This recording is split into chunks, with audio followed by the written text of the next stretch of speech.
இன்றைக்கி தாங்க நம்ம சபரிமலை யாத்திரை கிளம்புறோம். ஸோ நம்ம இது பீளமேடில் இருக்கிற ஒரு கோயில், ஐயப்பன் கோயில். அங்கே தான் நம்ம கட்டி அங்கேருந்து தான் கிளம்புறோம். ஸோ ஃபஸ்ட்டு எல்லாத்துக்கும் கட்டிகிட்ருக்காங்க. நான் ஃபஸ்ட்டே கட்டிட்டேன். ஆக்சுவலாக இப்போ என் கூட இருக்கவங்கெல்லாம் கட்டுறாங்க. அவங்கெல்லாம் கட்டி முடித்ததுக்கப்புறம் மொத்தமாக நம்ம அப்புறம் கிளம்பிடுவோம். ஸோ பஸ்ஸில் ஐயப்பன் ஃபோட்டோவை கட்டிட்டு இது பண்ணுறோம். இதுதான் அந்த ஐயப்பன் கோயில், நம்ம பீளமேட்டில் இருக்கிறது. ஸோ பஸ்ஸில் ஏறி கிளம்பியாச்சு. இப்போ ஃபஸ்ட்டு இங்கே வந்தாச்சு. வந்ததுக்கப்புறம் பேட்டை துள்ளுறதுக்காக நம்ம எல்லாம் போயிட்டுருக்குறோம். ஸோ பேட்டை எல்லாம் துள்ளிட்டு அந்த டான்ஸ் எல்லாம் ஆடுவாங்க. அதெல்லாம் அங்கே ஆடிட்டு அதுக்கப்புறம் சரியான க்ரௌடு வேறு. ஸோ ஓரளவுக்கு மார்னிங் ஒரு 10 o'clock அந்த மாதிரியே அங்கேருந்து கிளம்பலான்னு சொல்லி பிளான் பண்ணி அங்கே வந்தோம்.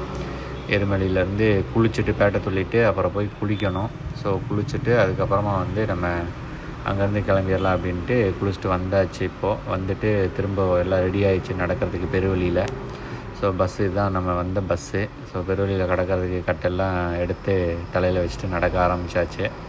நடக்க ஆரம்பிச்சு பார்த்திங்கன்னா ரொம்ப மெதுவாக தான் நடந்துகிட்ருந்தோம். போகிற வழியில் பார்த்திங்கன்னா ஒரு அணில், அது பெரிய நார்மல் அணிலை விட பெரிய அணில் மாதிரி இருந்துச்சு. ஸோ அந்த அணிலெலாம் பார்க்க கொஞ்சம் புதுசாக இருந்துச்சா. ஸோ அதுதான் அது விளையாடுறத கொஞ்சம் நேரம் வீடியோ எடுத்துகிட்டு அதுக்கப்புறம் அழுதாமலைக்கு போயிட்டு அங்கே ஏறி இறங்கின உடனே ஒரு ஆறு வந்துச்சு. அங்கே போய் கல்லிடங்குன்றில் கல் எடுத்துகிட்டு அதுக்கப்புறம் நடக்க ஆரம்பிச்சிட்டோம். கொஞ்சம் கஷ்டமாக தான் இருந்துச்சு அங்கங்கே. ஸோ அப்படியே நடந்துகிட்டு இருந்தோம். அப்புறம் என் கூட வந்த அண்ணா தண்ணி வேணுன்னாரு. ஸோ அங்கே தான் தண்ணியை போயிட்டு அவங்ககிட்ட வாங்கி குடிச்சிட்டு, ஃபஸ்ட்டு இல்லைனாங்க, அப்புறம் தண்ணி கொடுத்துட்டாங்க. ஆக்சுவலாக அது ஏன்னா என்னென்னு தெரியல, அவங்களுக்கு ஜூஸ் விற்கணும் அதுக்காக பண்ணுறாங்களா என்னென்னு தெரியல. பட் இருந்தாலும் கொடுத்துட்டாங்க தண்ணி. அவர் ஃபஸ்ட்டு கேட்டார், இல்லைன்னு சொல்லவும் அதுக்கப்புறம் கொஞ்சம் நேரம் வெயிட் பண்ண சொல்லிட்டு அப்புறம் எடுத்து கொடுத்தாங்க தண்ணி. ஸோ அந்த அண்ணா கொஞ்சம் திரும்பி வரட்டான்னு கேட்டார். இல்லை இருங்க கொடுப்பாங்க அப்படிங்கிறோம். அது கரெக்டாக எடுத்து கொடுத்தாங்க தண்ணி. ஸோ அதுக்கப்புறம் அவர் தண்ணியை வாங்கி குடித்தார். அதுவும் கொஞ்சம் தூசி அது இது மாதிரி இருந்துச்சு. பட் கொஞ்சம் க்ளீன் பண்ணிட்டு இருக்கிற தண்ணியை குடிச்சிட்டு கிடச்ச வரையில் போதுண்டா சாமின்னு குடிச்சிட்டு நம்ம அண்ணன் திரும்ப வந்துட்டார். அந்த தண்ணியை நீங்கள் வேணால் பாருங்களேன், அதுக்குள்ளே எவ்வளோ தூசி இருக்கும் இது இருக்குன்ட்டு. ஒன்றும் பண்ண முடியாது, ஏன்னா மலையிலேருந்து வர தண்ணி. ஸோ அப்படி தான் இருக்கும்.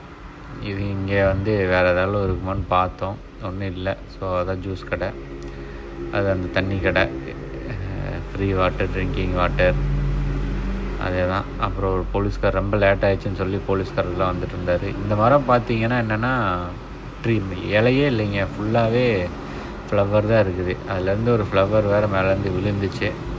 அந்த ஃப்ளவர் எடுத்து சும்மா கையில் வச்சுட்டு பார்த்தேன் என்ன ஃப்ளவர் அப்படின்ட்டு. அப்புறம் கடைசியாக கல்லிடங்குன்று இதான் நம்ம லாஸ்ட்டாக வந்த இடம். அங்கேருந்து ரொம்ப முடியல, அதனால் ஸ்லிப்பர் வாங்கியாச்சு, குச்சி வாங்கிட்டு தான் நடந்தோம். அப்புறம் பார்த்திங்கன்னா ஒரு வழியாக முடிஞ்ச அளவுக்கு நம்ம வந்துட்டோம். நடந்து ஓரளவுக்கு முடிய போகுது நம்ம யாத்திரை. ஆக்சுவலாக அப்படியே நடந்து ஓரளவுக்கு மெதுவாக வந்துட்டோம். அங்கே பாருங்கள், ஒரு பாட்டி, நம்ம நடக்கிறதுக்கு இவ்வளோ கஷ்டப்படுறோம், ஆனால் அந்த பாட்டி அந்த வயசில் எப்படி நடந்து வர்றாங்க. எங்கள் கூடயே தான் நடந்து வந்தாங்க பாதி தூரம் வரையிலும். ஸோ ஓகே தான், அவங்க நல்லா நடந்து வந்தாங்க. அவங்க கூடயே முன்னாடி ஒரு சின்ன பையன் வேறு ஒரு பையன் போயிட்டுருந்தான். அவனும் சின்ன வயசாக இருந்தாலும் நல்லா நடந்தான். அப்புறம் நாங்கள் கொஞ்சம் நேரம் அவர் முடியலன்னு சொல்லி உட்காந்துருந்தார். என் கூட வந்தவர், நாங்களும் உட்காந்துருந்தோம். இந்த பாட்டியை பார்த்துட்டு அவங்கள மோட்டிவேஷன் எடுத்துகிட்டு நாங்களும் போனோம். எங்களுக்கு முன்னாடி அந்த 2-3 குழந்தைங்க போச்சுங்க. அதுங்களும் எங்கள் கூட தான் ஸ்டார்டிங்லேருந்து நல்லா நடந்து வந்துச்சுங்க. ஸோ அப்புறம் இந்த ஒருத்தர் ட்ரம்ஸ் அடிச்சுட்டே போகிறாரு. இவரும் அங்கேருந்து ட்ரம்ஸ் அடிச்சுட்டே தான் வந்தார். கை வலிச்சுச்சா என்னன்னு தெரில. கடைசியாக பம்பை ரீச் ஆகிட்டோம். ஒரு நைட்டு ஒரு 1 மணி அந்த மாதிரி இருக்கும், 1 மணி 2 மணி. ஸோ அங்கே ரீச் ஆகிட்டு அப்போயே குளிச்சுட்டு சரி மேலே ஏறிடலாம் அப்படிங்கிறதுக்காக. தண்ணி ஓரளவுக்கு ஜில்லுன்னு இருந்துச்சு. பட் இருந்தாலும் எங்கள் கூட வந்தவங்களாம் குளிச்சுட்டு அப்போயே விடிய காலையிலுமே மலை ஏற ஆரம்பிச்சிட்டோம். மேலே ஏறினோம்னா நம்ம விடிய காலையில் சாமியை பார்த்தலாம் சொல்லி ஏறிட்டு இங்கே தேங்காய்லாம் உடைப்பாங்க, சரங்குத்திலாம் உடச்சிட்டு அப்புறம் வரிசையில் நின்று மேலே ஏற ஆரம்பிச்சிட்டோம். ஸோ அப்படியே அங்கேயும் க்ரௌடு தான். ஓரளவுக்கு சன்னிதானத்துக்கிட்ட வந்தாச்சு. 18ஆம் படியை பார்த்தாச்சு. அது மேலே ஏறிட்டு 18ஆம் படியில் நம்ம ஐயப்பனை பார்த்துட்டு வீட்டுக்கு கிளம்பிடலாம். அவ்வளோதான், பார்த்தாச்சு ஐயப்பனை. இப்போ வெளியில் ரிட்டன் நடந்து வர்றதுக்காக கீழே உட்காந்துருந்தோம். வெல்கம் டு சபரிமலை போயிட்டு வரோம். சபரிமலை எப்போ எடுக்கிறோம். இதாங்க க்ரௌடு. அன்றைக்கி க்ரௌடு, சபரிமலையோட க்ரௌடு, ஜனவரி 2ஆம் தேதியோட க்ரௌடு. ஸோ முடிச்சுட்டு பஸ் ஏறுறதுக்காக போயிட்டுருக்குறோம். பஸ் ஏறிட்டு அடுத்து வீட்டுக்கு வர்றது தான் வேலை. வர்ற வழியில் ஒரு டீ கடையில் ஒரு டீயை போட்டு அப்படியே இந்த யாத்திரையை முடிச்சுட்டு எல்லோரும் கிளம்பிட்டோம். அவ்வளோதாங்க. தேங்க்யூ.